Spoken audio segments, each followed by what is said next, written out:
So mao ni siya guys ang solenoid static nga gitawag. Kung sa uban sab ang ilang itawag ani ay kuan solenoid starter switch. Pero sa ano talaga guys, yung sa akin ang tawag ko dito ay solenoid static. Kung napansin niyo ini guys, kini siya nakabutang sa nagbaba ni sa ibabaw sa starter motor. So kini siya guys, ang trabaho ani guys nga siya ang magbira. Birahon niya ang fork sa starter para muhakad ang iyang Bendix drive para ituyo ko niya ang flywheel sa makina. At the same time, birahon niya ang fork sa starter unya. At the same time sad, naani siya ikontak sa ilalom nga mo pikit pag ana. Diri sa duha niya ka kontak, puro kontak ning na ay duha ka bolt diri guys. Unya sa ilalom ana nailapad nga mo connect sa ilang duha. Kay kani nga side sa bolt na ani nakakunik sa starter motor. Unya kining isa sad nakakunik ni sa battery positive cable. Unya kani mo iyang switch guys nga gikan sa susian sa susi. Kung magpaandar ka pag susi nimo mag supply diri ang positive, dayon muhigop ni kusog ana. Tapos birahon niya tong fork sa ilalom sa starter, mao tong ang Bendix drive sa muhakad para mo musakay dito sa flywheel sa makina para sa pagtuyok ko niyang ang flywheel para tuyo ko niyang makina.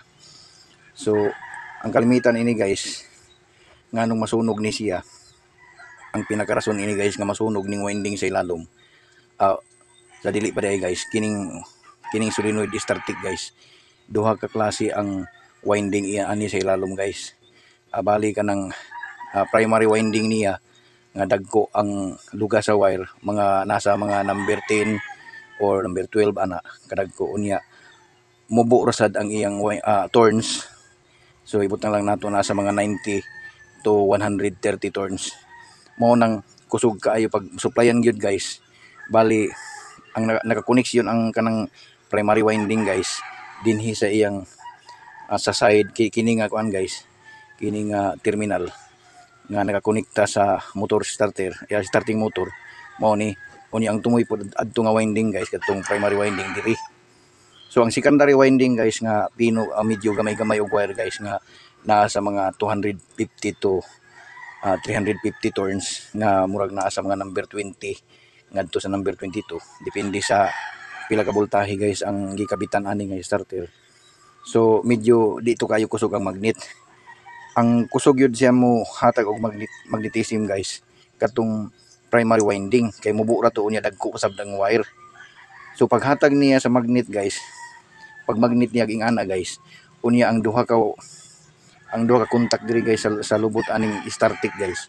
Pag mo connect na ang kontak sa ilalom, so ang negative din nga side guys, kaysa wala pa siya magkontak guys, kini ibot pa sabot kini nga winding, negative ang supply ani guys.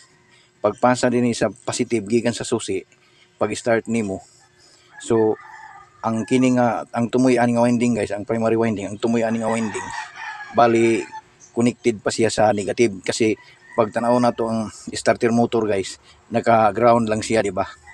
Naka-ground lang siya, wala pay supong, wala pay supply sa positive. So wala pay, hindi pa niya makadikit ang contact sa ilalom guys.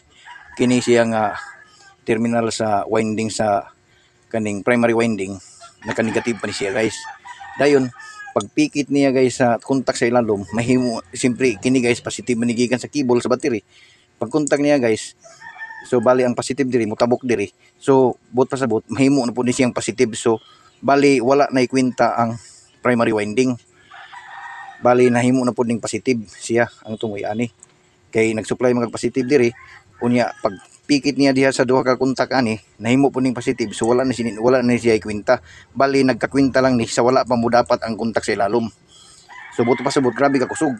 Duha ka winding ani guys, ang primary winding katong akong giingon nga dagko ang luga sa wire unya, gamay ra pud og tambod. Ang secondary winding niya guys nga nakalapit ra sa iyang primary winding, nakasapaw ra, mao na ni guys ang giingon nga holding coil. Bali ang tumoy adto guys ani ang tumoy sa pagwinding guys, ang pinakadulo naka-ground. So kad tumoy continuous winding, continuous ang supply adto guys. Bali nagho-hold lang to siya. Dili siya basta-basta masunog kay taas man siya og tambod. Bali pagdikit ana guys sa kontak sa ilalom, so wala na pulos ang primary winding kay nahimo naman ning positive siya kay nidikit naman ang kontak sa ilalom, wala na ni balik kwenta. So ang nagmaintain na lang pagdikit ani guys, kining nagdikit naman ni siya sa ilalom diri ang kontak.